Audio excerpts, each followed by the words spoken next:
जय हिंद मित्रों। इसके पिछले वाले वीडियो में हमने देखा था कि मुख गुहा में पाचन, हमारे मुख गुहा में जो लार निकला था उसमें भोजन जो है अच्छी तरह से मिक्स हो गया था, जिसे हमने बोलस कहा था।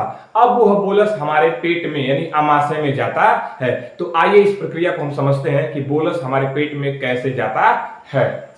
सबसे पहले यह चित्र देखेंगे, ठीक है। यह है हमारा मुख गुहा। क्या है? मुख गुहा, जिसमें लार निकला था और हमारा भोजन जो है अच्छी तरह से मिक्स हो गया था। अब यह भोजन जो है हमारा जाएगा किस में? इस आमाशय यानी पेट में जाता है।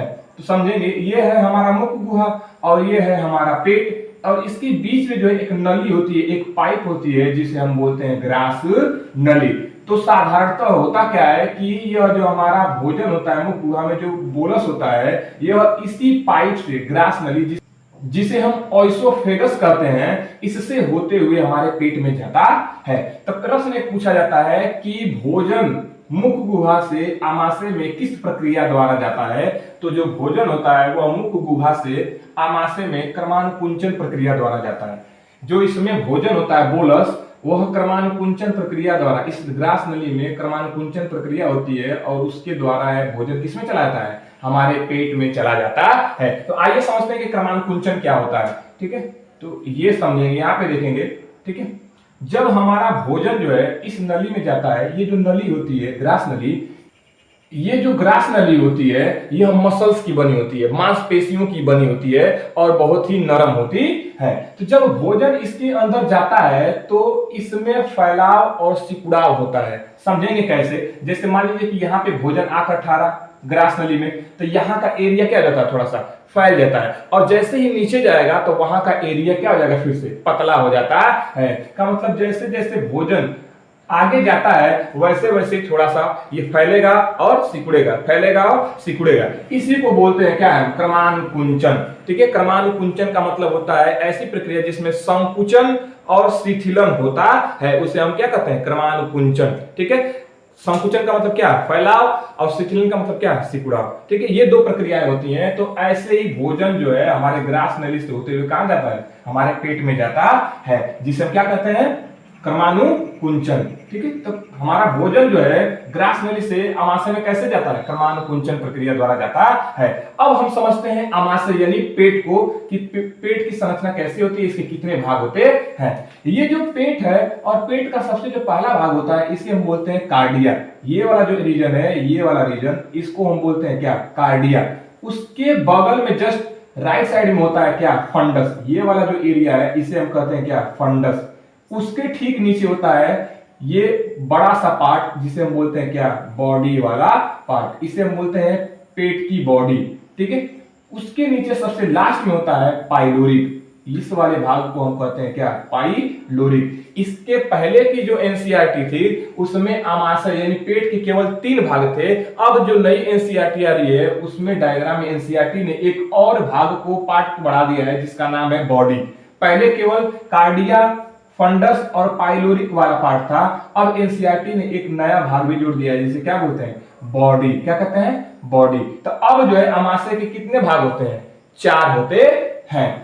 अब हम समझते हैं इन भागों को कि इनके अंदर जब भोजन आता है तो क्या क्या होता है। तो सबसे पहले यह आप क्लियर कर लेंगे कि जब भोजन जो है हमारे आमाशय में जाता है तो सबसे पहले किस एरिया में जाता है? कार्डिया वाले एरिया में, भाग में जाता है। तो जब मुख गुहा से भोजन हमारे आमाशय में जाता है तो सबसे पहले कार्डिया में जाता है। अब समझते हैं ये जो कार्डिया वाला भाग होता है, इन्हें देखते हैं हम। ये जो कार्डिया वाला भाग होता है यह आमाशय का पहला और सबसे ऊपरी भाग होता है। पूछेगा कि पेट का सबसे पहला भाग, तो बोलेंगे हम कार्डिया। सबसे ऊपरी भाग में कौन होता है? कार्डिया होता है। इसमें जो है क्या होता है? कार्डियक ग्लैंड्स होती है। क्या होती है? कार्डियक ग्लैंड्स होती है। इस वाले भाग में कुछ ग्रंथियां होती हैं जिसे हम बोलते हैं कार्डियक ग्लैंड्स। अब इसका अगला जो भाग है फंडस, इस फंडस वाले भाग को देखो। कार्डिया के बगल में एक गोल खंड होता है, ये है कार्डिया, और कार्डिया के बगल में एक गोल खंड होता है जिसे हम क्या कहते हैं? फंडस कहते हैं।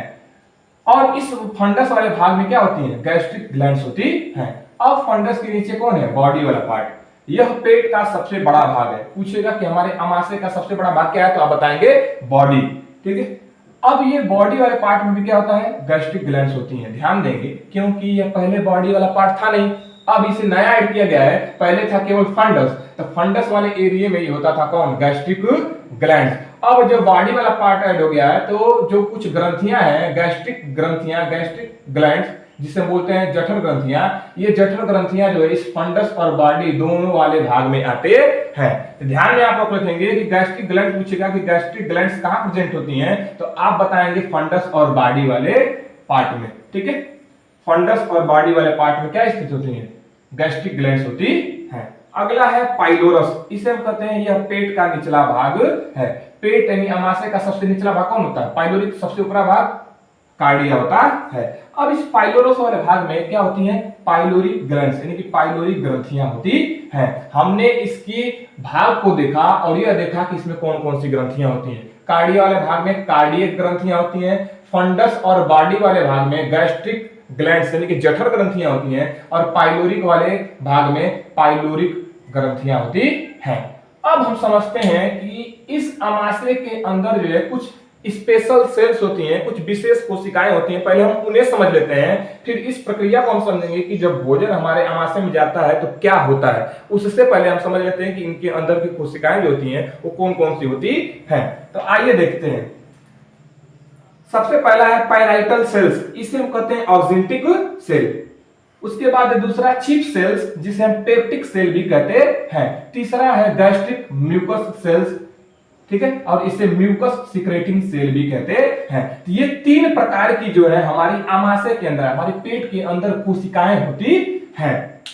अब समझते हैं कि यह अमाशय के अंदर कोशिकाएं कहां पाई जाती हैं। तो ध्यान में रखेंगे, ये जो पैराइटल सेल्स होती हैं और ये जो चीफ सेल्स होती हैं, जिसे हम ऑक्जेंटिक सेल और पेप्टिक सेल कहते हैं, ये कहां उपस्थित होती हैं, तो ये गैस्ट्रिक ग्लैंड्स में ही उपस्थित होते हैं। ध्यान देंगे, अभी जो हम देखे हैं कि गैस्ट्रिक ग्लैंड जो है फंडस और बॉडी वाले पार्ट में होता है, तो इस गैस्ट्रिक ग्लैंड यानी इस जठर ग्रंथिया के अंदरमा जो है कौन होता है, यह पैराइटल सेल्स और चीफ सेल्स होती हैं। इसका मतलब ये हुआ कि जो हमारी जठर ग्रंथि हमारे पेट में होती है, उसमें दो प्रकार की कोशिकाएं होती हैं।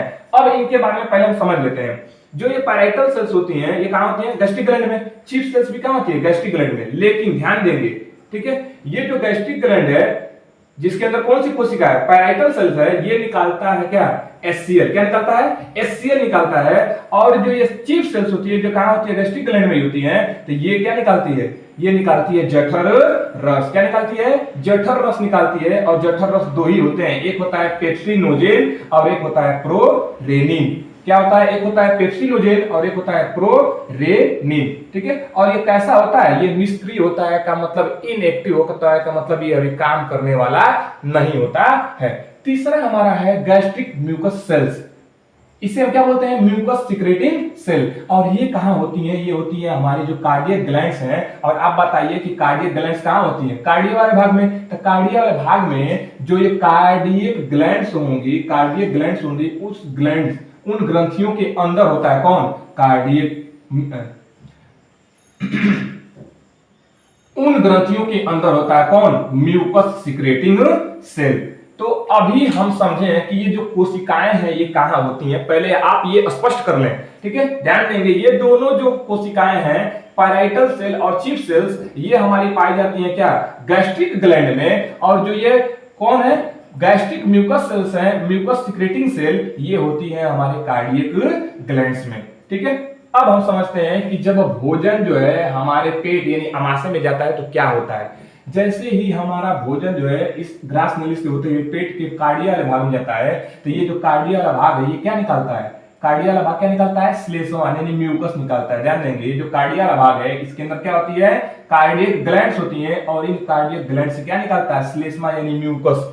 अभी क्या करता है, जब ये खाना आता है ग्रास नली से हमारे सबसे पहले पेट में, तो ये क्या करता है, श्लेष्मा म्यूकस उसे और चिपचिपा बनाता है और उसे गीला बनाता है, लसलसा बनाने का काम करता है कौन, ये श्लेष्मा यानी कि म्यूकस। अब जैसे ही ये कार्डिया वाले भाग से इस फंडस और बॉडी वाले पार्ट में आता है, तो ध्यान देंगे, अभी हम देखे हैं कि फंडस और बॉडी वाले पार्ट में कौन होता है, हमारी गैस्ट्रिक ग्लैंड्स। और गैस्ट्रिक ग्लैंड से क्या क्या निकलता है, एक बार गैस्ट्रिक ग्लैंड से एचसीएल निकलता है और एक बार गैस्ट्रिक ग्लैंड से जठर रस निकलता है।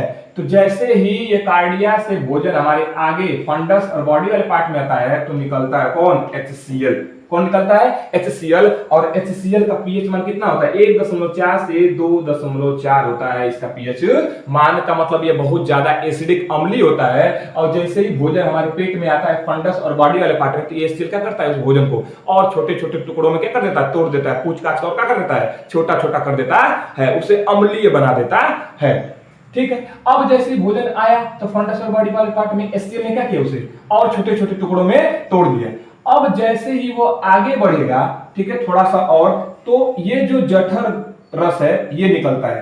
ध्यान देंगे, पहले निकला गैस्ट्रिक ग्लैंड से HCl, अब निकलता है गैस्ट्रिक ग्लैंड से कौन सा? जठर रस। अब ये जठर रस कितने प्रकार के होते हैं? 2 प्रकार के, एक होता है पेप्सिनोजेन और एक होता है प्रोरेनिन। लेकिन ये दोनों जो होते हैं ये निष्क्रिय फॉर्म में होते हैं, का मतलब ये अभी काम नहीं कर सकते हैं। ठीक है। तो जब ये जठर रस निकलते हैं और ये आते हैं पहले किसके? HCl के संपर्क में। पेप्सिनोजेन जो है HCl के जब संपर्क में आता है तो ये बन जाता है क्या? पेप्सिन। निकला था जठर रस से पेप्सिनोजेन, लेकिन जब ये पेप्सिनोजेन HCl से मिल गया, सट गया, भेटा गया, तो बदल जाता है किसमें? पेप्सिन में। अब ये काम करेगा, इसलिए यहाँ पे क्या लिखा हुआ है? सक्रिय। अच्छा, अब इस पेप्सिन का क्या काम होता है?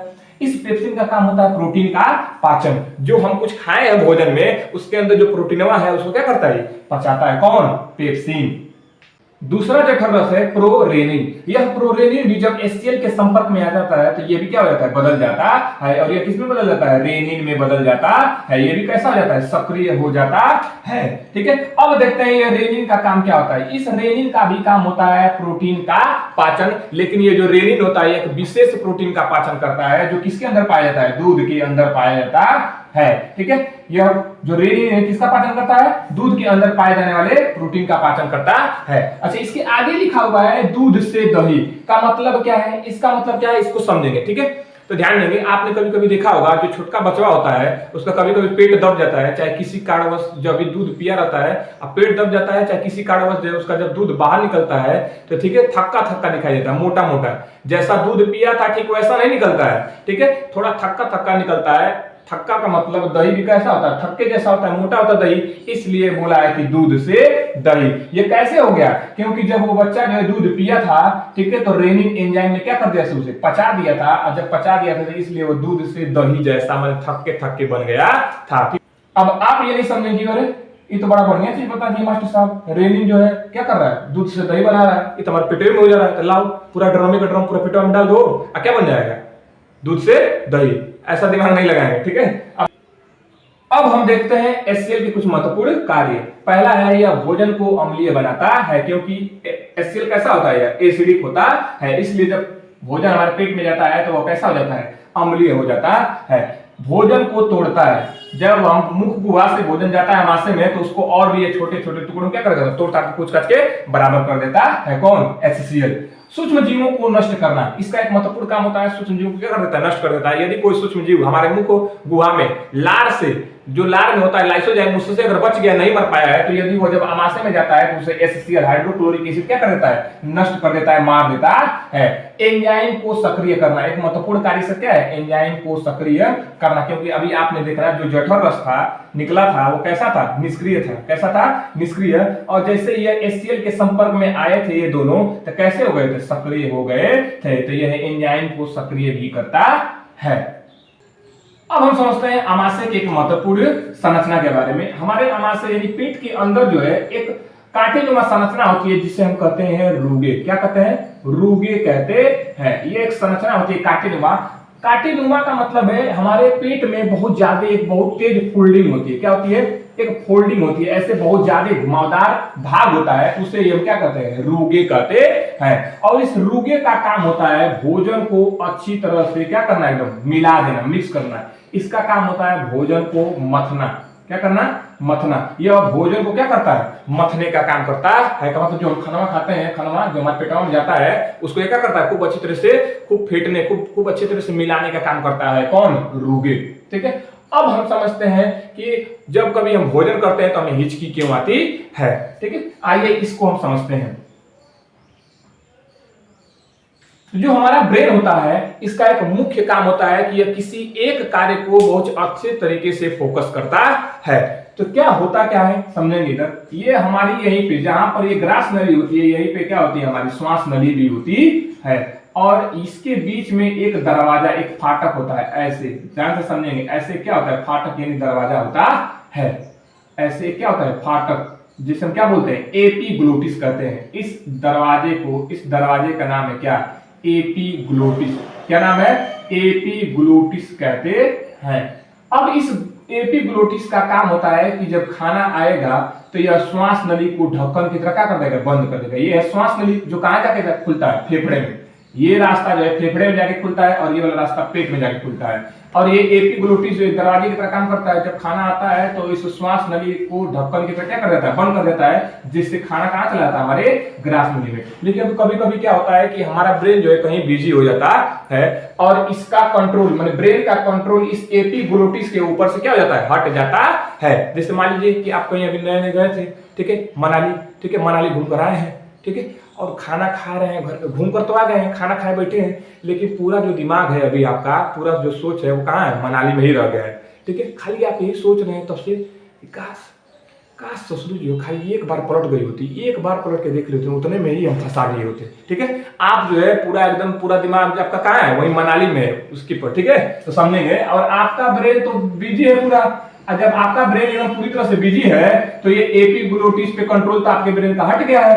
अब जब आप खाना खाते हैं तो खाना मुंह में तो जाता है, अब मुंह से डिसाइड नहीं हो पाता है, एपीग्लोटिस डिसाइड नहीं कर पाता है कि हमको किधर गिरना है, इसके ऊपर गिरे कि उसके ऊपर गिरे। तो ये कभी कभी जल्दबाजी में, हड़बड़ी में इसी आइसोफेगस यानी जो ग्रास नली है, इसी को क्या कर देता है, बंद कर देता है। और जो खाना है आप खाए हैं वो कहां चलाता है, फेफड़े वाले रास्ते में आ जाता है। तो नीचे से फेफड़ा देता है, अरे रे रे कहां रे, कहां रे रे, अब इसको चिल्लाता है, अभी तो है बिजी, आप तो है बिजी, तो सुनेंगे किसका, ठीक है, किसी का नहीं। तो ये फेफड़ा भी क्या करता है, बहुत तेजी से झटका मारता है ये, तो जो पूरा का पूरा जो आया होता है अंदर वो क्या नहीं करता, थोड़ा बाहर निकल जाता है और हमें एक झटका लगता है, ठीक है। क्या लगता है, हमें झटका लगता है, क्योंकि आप किधर रास्ते में चले गए थे, ये खाना किधर चला गया था, फेफड़े वाले रास्ते में चला गया था। तो ये होता है, इसको क्या कहते हैं, झटका लगता है, इसी को कहते हैं कि हिचकी आ रहा है। क्या आ रहा है, हिचकी आ रहा है। कभी कभी तो ये बहुत तेज आता है, पूरा हड़ाहे मार देता है, एकदम निकल जाता है पूरा एकदम एक खाची, ठीक है।